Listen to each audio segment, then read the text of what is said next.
country has never cared about black people. That's right. They don't give two damns about us. And all of us always turn around worrying about what's good for America, what's good later for America, what's good for black people. And I know what they're going to say, not guilty, because no one saw them pull the trigger. I'm tired of that. Don't bow down anymore. Hold your heads up. We want our freedom now. I don't want to have to go to another memorial. I'm tired of children. I'm tired of it. Got to stand up. We must also realize that the problems of racial injustice and economic injustice cannot be solved without a radical redistribution of political and economic power. If you can't do for yourself what the white man is doing for himself, don't say you're equal with the white man. Right. If you can't set up a factory like he sets up a factory, don't talk that old equality talk. Depression, repression, in the air, layoff, hunger, and poverty, stricken everywhere. So much killing, stealing, and dying going on. The man started saying, I ain't did no wrong, taking out the leaders, one by one, take away my livelihood, making me run. All this killing and misgiving, when is it going to end? Any black leader with charisma was a target of the government's COINTELPRO program. And that's stated in their own objectives of the program. Who are you? You don't know. Don't tell me Negro, that's nothing. What were you before the white man named you a Negro? And where were you? And what did you have? What was yours? What language did you speak then? What was your name? It couldn't have been Smith or Jones or Bunch or Powell. That wasn't your name. They don't have those kind of names where you and I came from. No, what was your name? And why don't you now know what your name was then? Where did it go? Where did you lose it? Who took it? And how did he take it? What tongue did you speak? How did the man take your tongue? Where is your history? How did the man wipe out your history? How did the man, what did the man do to make you as dumb as you are right now?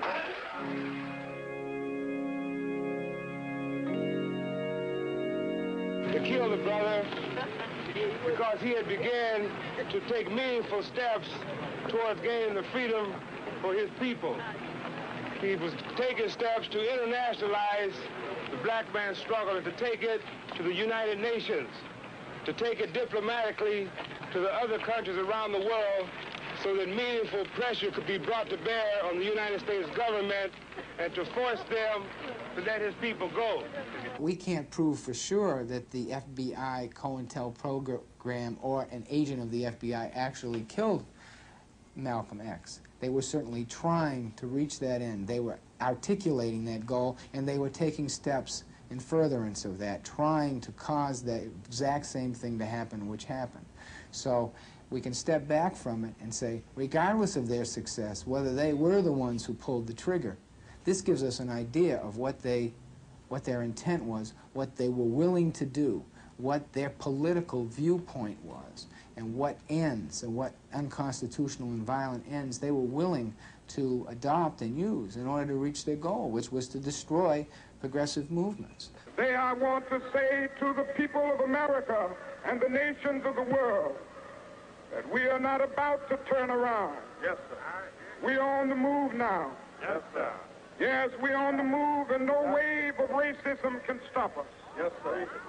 The burning of our churches will not deter us. Yes, sir. The bombing of our homes will not dissuade us. Yes, sir. The beating and killing of our clergymen and young people will not divert us. Yes, sir. The wanton release of their known murderers will not discourage us. We're on the move now. Yes, sir.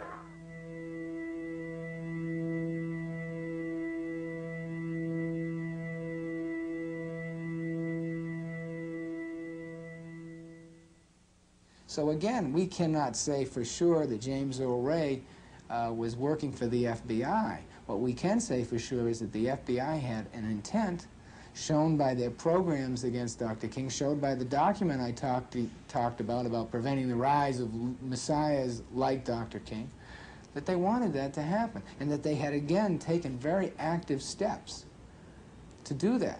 So then when Dr. King is killed a month after this document comes out, and after all of the attempts to get him to discredit him and to disrupt his organization, and in fact to have him do physical violence to himself and have others do physical violence to him, I mean, it becomes almost irrelevant whether they pulled the trigger or not.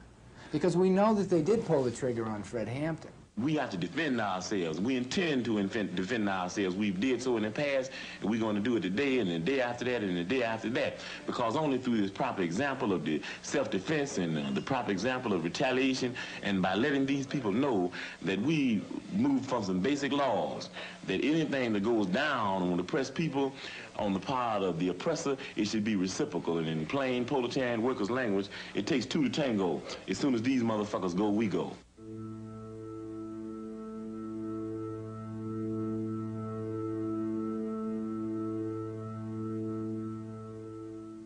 Fred Hampton was only 20 years old, but he had the ability to really move people, to speak in a way that got people going, that effectively seemed to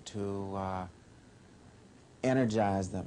He was beginning to develop a following, throughout the country, and he was a direct threat to the power structure that oppressed people. People learn by example. I don't think anybody has an argument with that. I think that when Huey P. Newton said that people learn basically by observation and participation, I think that everybody caught on to that. So what we're saying very simply is that if they learn by observation and participation, that we need to do more acting than we need to do writing. And I think the Black Panther Party is doing that. That we didn't talk about a Breakfast for Children program, we've got one. We're not going to tell you how many kids we intend to feed in Chicago. We're feeding 3,000 to 4,000 every week already, and I don't know how many all around the country. We're not talking about beginning to think about treating people free when they need medical services. We're opening a free health clinic in the city of Chicago in less than 3 weeks. These are the type of examples that people can relate to. The immediate, violent, criminal reaction of the occupants in shooting at announced police officers emphasizes the extreme viciousness of the Black Panther Party. So does their refusal to cease firing at the police officers when urged to do so several times. Ed Hanrahan, who was the political heir apparent of Mayor Daley, wanted to take credit for having killed this Black Panther leader. So he went on television, and he went on television explaining how Fred Hampton had come out of his bedroom firing a pistol, and how all the Panthers inside had repeatedly broken ceasefires and repeatedly fired at the police. The problem is when you fire a bullet, two things happen. You have a shell that comes from your gun, and you have a bullet that comes out the other end. When the evidence was all gathered, it turned out that all the shells that were found in the apartment came from police weapons, with the possible exception of one. All the bullet holes, the directions of those bullet holes, were all coming inside from outside. That is, showed that they were fired by the police. So that all of the evidence that Hanrahan said, all the evidence that was gathered proved that it was the police who fired, not the Panthers. Hanrahan went even further and actually pointed to places on the back door, which he said were evidence in pictures that the Panthers fired. The press themselves, when they looked closely at these pictures and returned to the scene, discovered that these were in fact nail heads and weren't bullet holes at all. The federal government at first appeared to be coming in and do a neutral investigation. And what the federal government did find, of course, was that it was the police and not the Panthers who had fired. Well, under their cover, though, the federal government, under the cover of appearing neutral, the federal government hid their own role, which was that it was their informant who had gotten a floor plan of the apartment, and their informant had given their floor plan to Ed Hanrahan's raiders. I was supposed to be one of the murdered Panthers, okay? However, my plans changed that evening, and the informant, William O'Neill, was unaware of the change in plans that I had made. So my plans had changed, and I was not in the apartment. Oh, I was in the apartment early, but I left the apartment. And so I wasn't there. So they went to Plan 2 in order to get rid of me. They raided my apartment the next morning on December 5th, shot my door down, and they thought that I was in the apartment. There had been a systematic effort by the FBI in Chicago and nationally to destroy the Panthers. Previously, the FBI in Chicago had sent a letter to the head of the El Rukns, Jeff Fort, telling him the Panthers were trying to assassinate him. Didn't he want to take some action to prevent that? They had deliberately attempted to provoke things between the Panthers and other groups and attempted to discredit the Panthers publicly. They didn't have to kill every leader.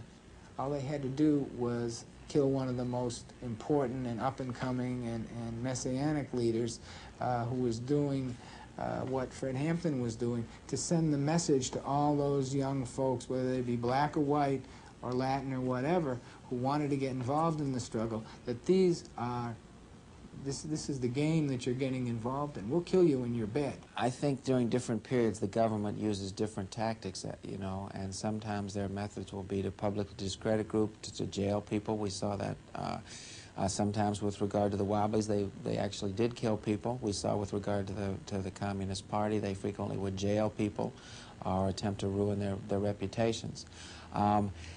I think with regard to the black movement in particular, the escalation of the government's attacks was very clear.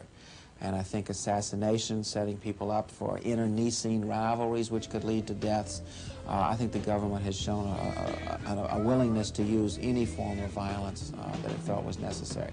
What are we fighting for? The love of freedom cause, and we've got to win. Depression in the air. Depression everywhere. Depression in the air. The FBI itself, its structure, was one which was never, of course, happy with the struggle. The fact that Martin Luther King was, phones were tapped, and the problems that J. Edgar Hoover gave him was clear. We only put King out. We expected it from us and SNCC, but certainly King was not a flaming revolutionary calling for the destruction of America. He was a reformist, trying to, in fact, improve America, and was good for the image of America. Within the FBI, who viewed itself as the vanguard of fighting, you know, communism and so forth, they were always afraid that civil rights and the thrust for voting rights and so forth was, quote, a communist plot. You take Martin Luther King, that is being led by communists all over this great country, feels that he has the key to the White House. He has the telephone call to the White House that can get anything he wanted. I spoke for the white people. The white people rallied behind it, and we kicked the living hell out of the niggers, sent the out-of-town niggers to the hospital and out of the state, put back to their own hometowns where they ought to have been, and the niggers in St. Augustine got quiet and went back over nigger town where they belong. Our feeling was that the FBI agent from the South was indistinguishable from his community. The FBI had to work with the local law enforcements. That was their task. So it was clear here, first of all, they have comradeship from being in the same type of job, law enforcement agencies, and they were comrades from being in the South there together, not having too much work, joking together, and probably had social life together. And since the local police were the enemies, were our enemies, and the FBI was supposed to be our allies, it meant an automatic split between them, which never occurred. Well, I've just gotten through a couple of weeks ago with a 45 or 46-day battle of Ingram Park, I call it. That's the park there in Birmingham where we stopped Martin Luther King. And I mean, ladies and gentlemen, we had that nigger whipped. FBI in the South, rather than stopping Klan violence, would in fact allow it to happen. Mr. Schwartz, but that was the problem with the Birmingham Police Department. What about the FBI? Did you ever discuss with them why they didn't do anything? Mr. Rowe: Yes, sir. I was told by the FBI. They said, well, who the hell are we going to report it to? The police department was involved in it. The police department helped set it up. We are an investigating agency, not an enforcement agency. All we do is gather information. This was my answer. Mr. Schwartz. Mr. Rowe, were you an informant in the Klan? Mr. Rowe. Yes, I was. Schwartz. From when to when? Rowe. From approximately 1959 to 1965. Schwartz. In 1965, did you surface in connection with the murder case? Rowe. Yes, I did. Schwartz. Whose murder and what role did you play in that case? Rowe. I was in the automobile the evening that Mrs. Viola Louiso was killed by a Klansman. At the high point of FBI involvement with the Klan, 1 out of 4 Klansmen was an FBI agent. So a lot, if not all, of Ku Klux Klan policy and actions were being directed by or acquiesced in by the FBI. And this led to the FBI and its COINTELPRO program and its other racially oriented programs actually being implicated in and instigating crimes, civil rights crimes, murders and such things. The Birmingham church bombing, the assassination of the civil rights workers, the Freedom Riders, Viola Louiso, for one, the people in Philadelphia, Mississippi.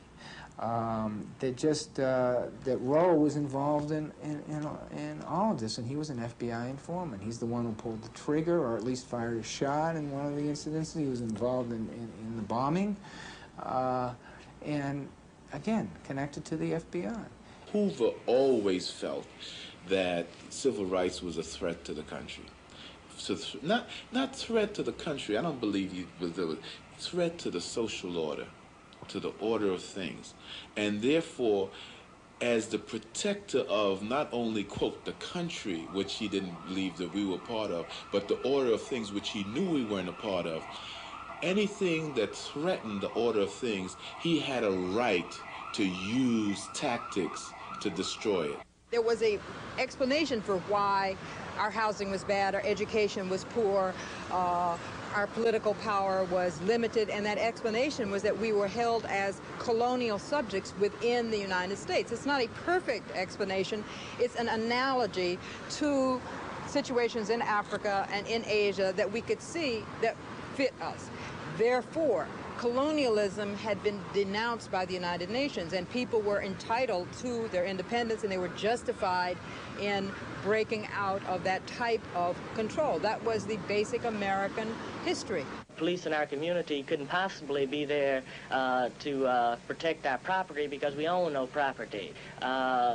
They couldn't possibly be there to see that we receive the due process of law for the simple reason that the police themselves deny us the due process of law. And so it's very apparent that the police are only in our community, not for our security, but the security of the business owners in the community, and also to see that the status quo is kept intact. No, hey! You see that? You see, that's what caused it. You see that? Nothing but a 13-year-old kid. You see that? What are you guys standing here for? We are the white man! Police brutality remains as a major issue in the black community, and I'm sure in cities across the country.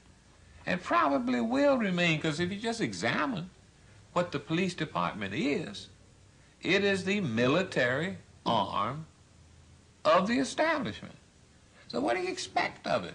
You expect it to protect the interests of the establishment. When you talk about law and order, the very law and order that you talk about oppresses us.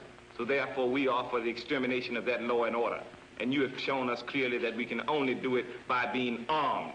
The existentialist philosophers talk about the execution of victim relationship that is always prevalent in most of the world today, especially the non-white world, where they're fighting for their liberation.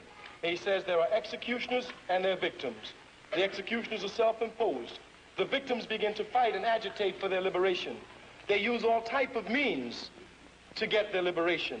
The revolutionary philosopher Frantz Fanon says that what happens is that the victim begins to agitate. He uses all types of means against his executioner in fighting for a position of equality. After he tries a number of means and they do not work, he then begins to imitate the means by which his executioner kept him down. That is usually through force and violence.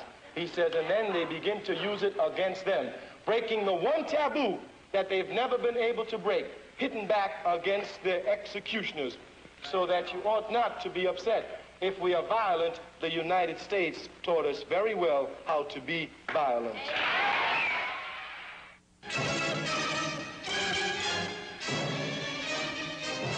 4 days of rioting, looting, and arson rocked the city of Detroit in the worst outbreak of urban racial violence this year. Entire blocks of homes become infernos. At least 36 are killed, more than 2,000 injured, and damage topped the $500 million mark. Governor Romney declares a state of emergency, requests federal troops, and 5,000 paratroopers reinforce the National Guard, state and city police. The city's industry and business are severely affected, and a tight curfew is ordered in the Motor Center. A besieged city of guerrilla warfare. Sniper groups use day and night hit-and-run tactics before tanks move in to curb their window and rooftop barrage. Wreckage is everywhere. Civil rights leaders make a joint condemnation of the violence and call for an end to the rioting. President Johnson, using firm words, urges the nation's citizens to support the maintenance of law and order. I know that the vast majority of Negroes and whites are shocked and are outraged by them. Pillage, looting, murder, and arson have nothing to do with civil rights. They are criminal conduct. Your president calls upon all of our people in all of our cities to join in a determined program to maintain law and order, to condemn and to combat lawlessness in all of its forms, and firmly to show by word and by deed that riots, looting, and public disorder will just not be tolerated. When they take care of the reasons, not only will they eliminate this one, but all others that will come about. I don't think it's over. I think it lasts until people understand what's going on. I know a lot of people, see. I know a lot of friends, but I know it's going to be tonight, it's going to be tomorrow night, and it's going to be until people straighten this up. I know when it first happened.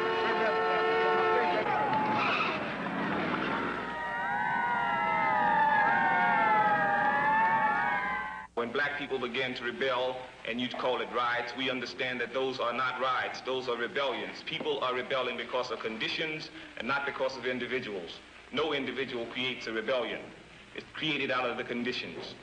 And those rebellions will continue. And it's not a long, hot summer. That's white journalistic sensationalism. There's no such thing as a long, hot summer. I know some places around that, snow won't even touch the ground. Black power is a consequence of the white backlash. Riots are consequences of the white backlash rather than a cause from it. If they're trying to present themselves as a democratic nation, as a free nation, trying to get Africans under their wing, and Africans in America are under revolt and they're crushing them, it will cause too many problems. But J. Edgar Hoover was not a fool. He understood his job. He had to crush this movement. That's why COINTELPRO was not only instituted, was also quiet, because this one could not get out because it was aimed really just at us. He was prepared to try to destroy anything he saw as disruptive to the social order of things. That he saw, in the early days, the mob as, the image of the G-men against the mob and so forth. And then later in terms of counterintelligence against foreign agents. And now in the 60s, something that he didn't understand, the civil rights movement disrupting the social order of things, you use the same kind of tactics that you use against the mob and the people, foreign agents, as to citizens of the United States who were trying to get, their civil rights and their civil liberties, because they were all threats to the social order. And therefore, COINTELPRO came into being, and he thought he had basically God on his side. Black power means dignity. Means we're going to walk side by side with you or through you. We're going to be with dignity and integrity. We don't want any more than you have, and we're not going to accept any less than you have. We will define black power. He will listen and recognize it. That's all. That's all. We are now moving from a mere civil rights movement into a movement to gain political power to help deliver on the promises of civil rights. And the combination of the two words, black and power, was a little bit too much for white America to handle. What you have is, with the Black Power movement, is an avowed, consciously perpetrated statement that is political, that says we want something more than simply the civil rights kinds of articulated demands. We want to talk about real power. We want to talk about international issues. We want to link all of this up. We're talking about political power, economic power, the internationalization of the movement. It is time for an honest look at the problem of order in the United States. Dissent is a necessary ingredient of change. But in a system of government that provides for peaceful change, there is no cause that justifies resort to violence. Let us recognize that the first civil right of every American is to be free from domestic violence. So I pledge to you, we shall have order in the United States. We were engaged in a very, clearly a war of survival, a war for self-determination, a war for economic freedom, a war for cultural freedom, to be able to learn things of our culture, to regain our historical identity. We have seen the terrible results of violence in this country. It would be intolerable if a handful of violent people, and that is what it is, just a handful, could harden us against needed change. We must give notice to this violent few. There are millions of decent Americans who are willing to sacrifice for change, but they want to do it without being threatened, and they want to do it peacefully. They are the non-violent majority, black and white, who are for change without violence. These are the people whose voice I want to be.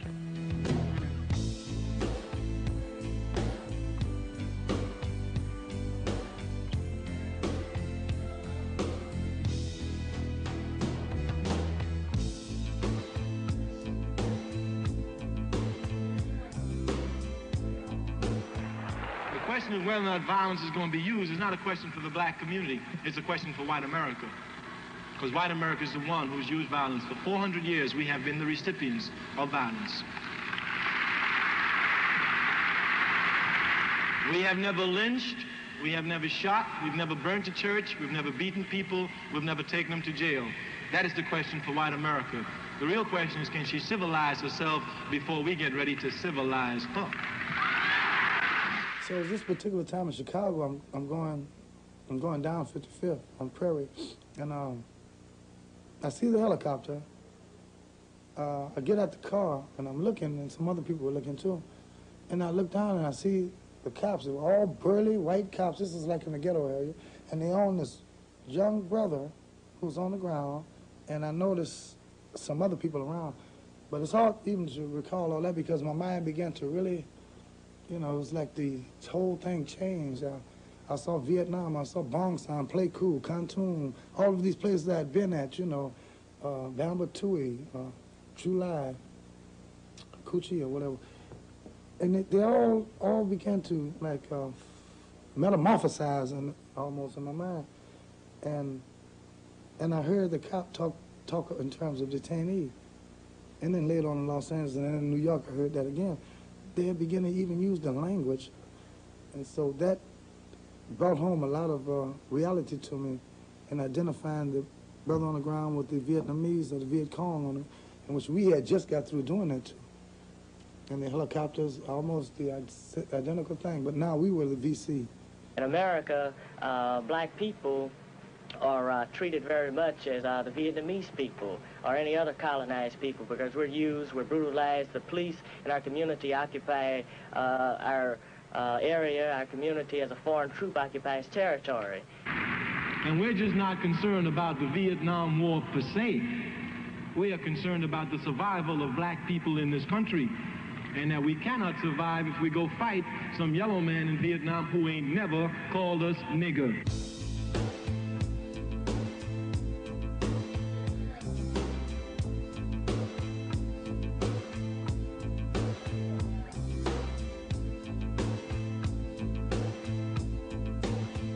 No man can speak for Negroes who tells Negroes love their enemy.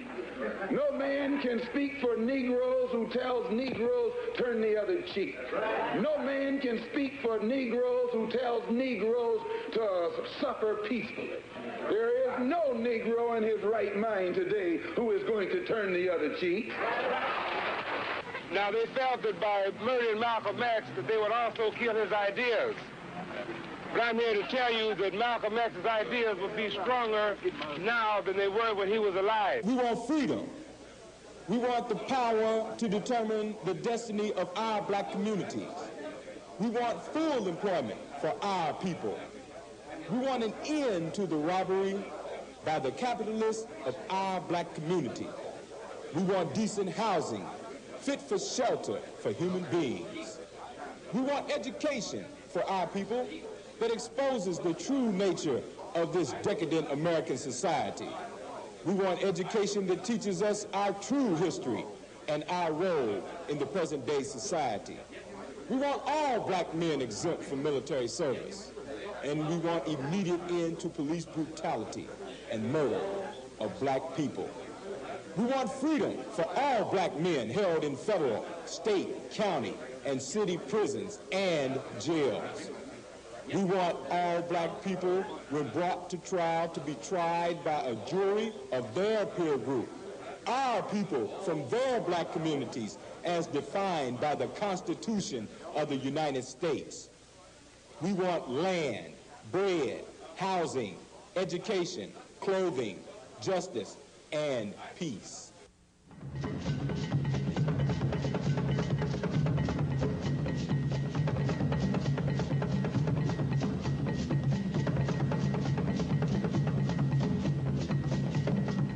I think because the Panthers captured the imagination and the energy of young black people in the cities, I think that they represented a real possibility or potential for community control.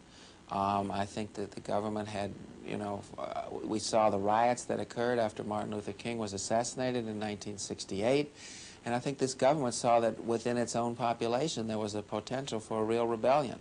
And I think the fact that the Panthers, the idea that the Panthers might lead such a rebellion and was a real threat, particularly when the United States was trying to wage a war in Vietnam and trying to use black soldiers, by and large, to wage the war.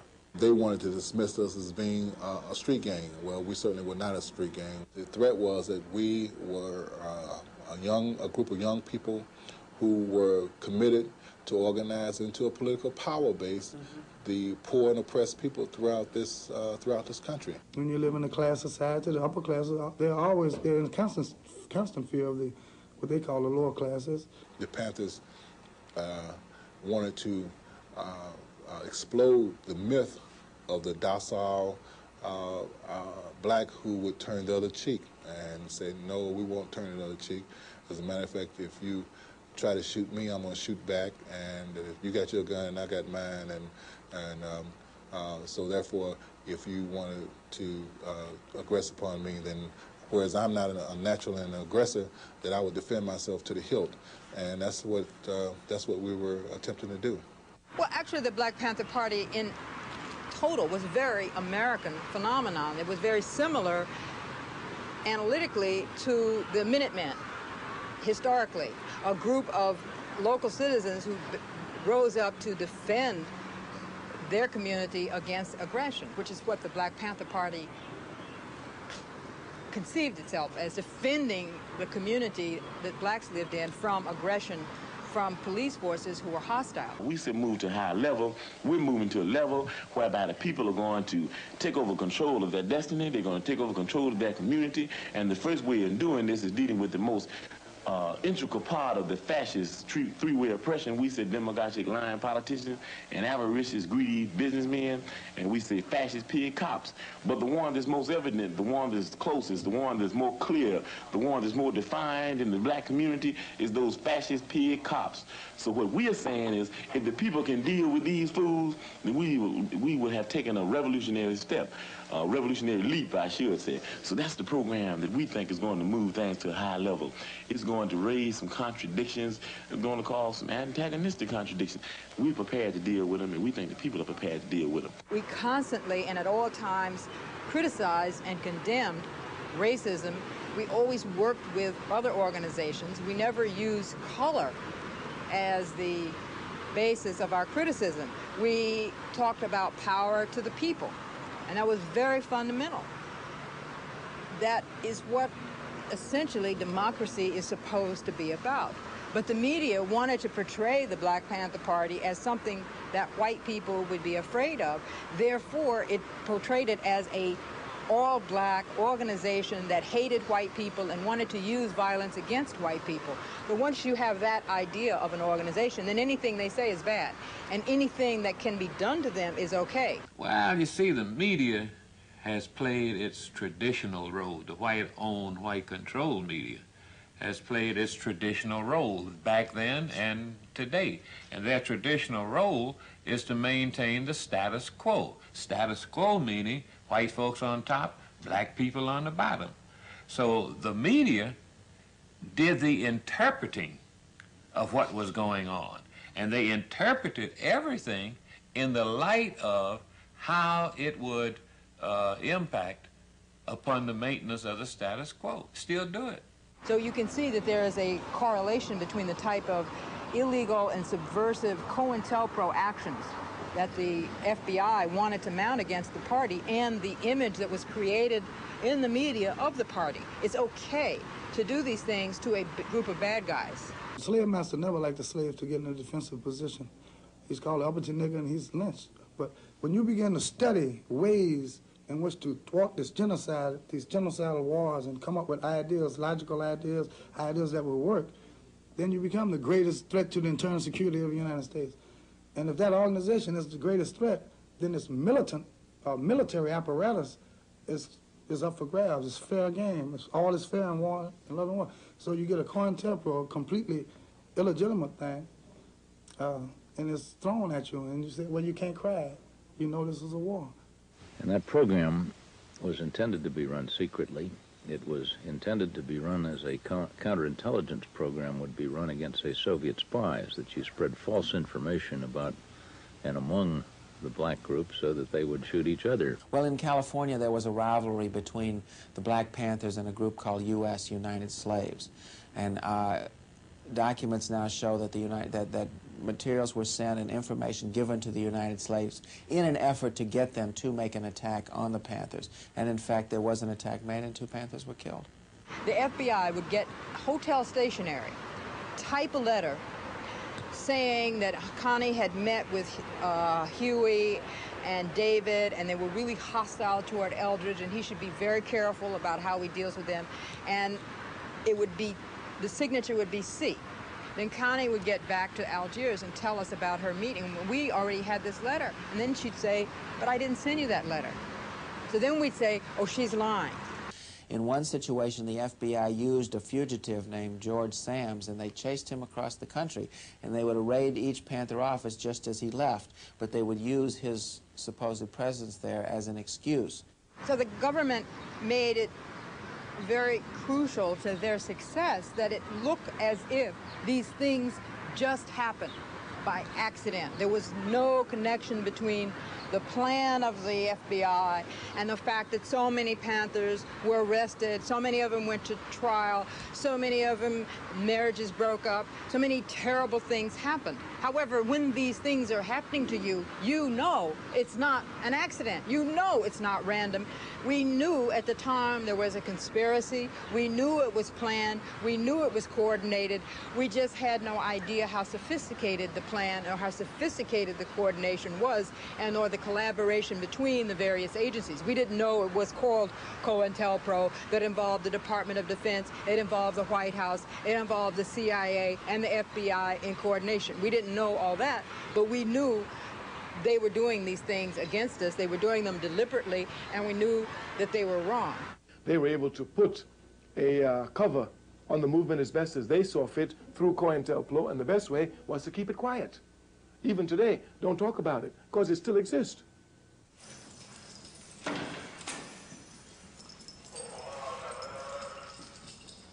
And what happened, it just went like this. No political, no politics. Next thing I know, I'm convicted of murder.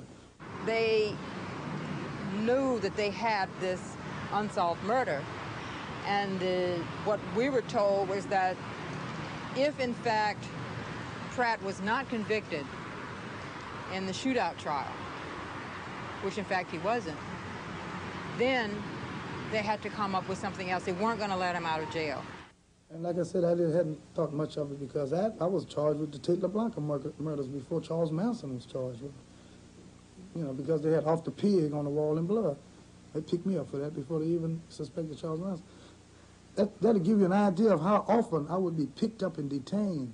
At the time the tennis court murder occurred, I remember that Pratt came into the Bay Area, that he and Bobby Seale, David Hilliard came over to the place I was staying in San Francisco. We met one evening. The next day and the next 2 days, there were meetings at David Hilliard's house in Oakland, and he was there all the time. No matter what he did in 1968 or 69 as a Black Panther, he was arrested and charged with a murder. He went to trial, and he didn't know the following things. Neither he nor the defense attorney knew that the FBI was communicating daily with the LA Police Department to try to get him arrested and convicted of some kind of an offense. The fact that the government was spying on us meant that they would watch all of us. It's not a matter of only Pratt. They were watching Bobby Seale, they were watching David Hilliard, they were watching me. They would follow us, they knew where we went, they would tap our phones. So that if all of us come to one house and have meetings for 2 days, they're going to know this. Nobody knew that the chief witness against him was also an FBI informant threatened by the FBI with a machine gun charge. He was, Butler was out on parole at that time, or on probation. He was alleged to have had a machine gun. The FBI could have locked him up for 5 years if they'd wanted to. So all of the circumstances were set to create a witness against Pratt who would cooperate rather than go to jail himself. By the time his case came to trial, the party had been divided. So you could say that as a consequence of COINTELPRO insinuations, COINTELPRO actions, COINTELPRO desires, COINTELPRO goals had been accomplished in the sense that the party was split. And Geronimo's trial, Geronimo's destruction, you might say, was a consequence of that kind of activity because he could not, other than me, get anyone to testify where he was. I had been telling them all along, the lawyers, and speaking in open court, trying to make these assertions, and they were looking at me like I was ego tripping. That would be the thing I would get back a lot. Nigga is ego tripping. And the FBI didn't have nothing, they didn't care nothing. And so I would cry. I'm in Folsom Prison in a hole. I'm in a hole here. The communication weren't that good. So I tried the best I could. I wrote different people and to try to expose what I knew, and I knew was FBI involvement. Pratt didn't know that one of the witnesses had identified somebody else as the murderer a year earlier against him. That didn't come out. He didn't know that the FBI had put informants in his defense camp that were reporting back to the FBI what Pratt and his attorneys were planning and talking about. Clearly, that's a constitutional breach. The FBI, of course, says, well, none of these things really affected his trial. That was just the evidence against him. But the FBI wouldn't release these documents. It took Pratt's attorneys volunteer acting pro bono without fee from 76 until 1979 to drag out of the FBI grudgingly documents that still were heavily censored. You couldn't get certain information because they blacked it out. Finally, when all of the information that could be obtained from the FBI under the Freedom of Information Act was obtained, Pratt goes to the California court and then up to the Court of Appeal and finally to the Supreme Court. And during that process, in 79 and 1980, the FBI said to the state authorities, well, we're telling you all about COINTELPRO and everything we can find, but deliberately kept from the California Attorney General and the court the information that one of their own agents thought Pratt had been framed by the FBI in 1972. So it's a very political situation, very political, and it should have never been really handled. The courts are not equipped to handle a case of this magnitude. It should have been handled on an international level, you know. And this is where we've been petitioning more and more and more. In fact, I was invited to speak in Geneva representing political prisoners in this country just last month. But there are difficulties with that, you know. That it should be handled on an international, broader level where people can understand, because you're like asking Jesse James to adjudicate what his brother Frank James did. It's not easy.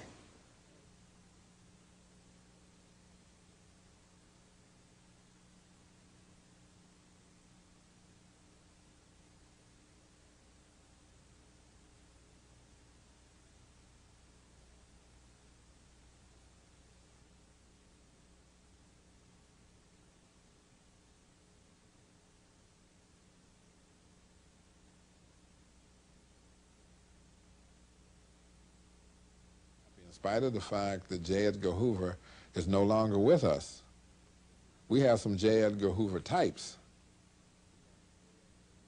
and they do what they can to make sure that the opportunity for self-expression is denied. And the fact of the matter is that in America, like in every other society, that it's prepared to tolerate injustice in order to maintain the social order. This is American justice. That's right. This is American democracy. And those of you who are familiar with it know that in America, democracy is hypocrisy. Now, if I'm wrong, put me in jail. But if you can't prove that a democracy is not hypocrisy, then don't put your hands on me. Democracy is hypocrisy. If democracy means freedom, why aren't our people free? If democracy means justice, why don't we have justice? If democracy means equality, why don't we have equality? Depression, depression.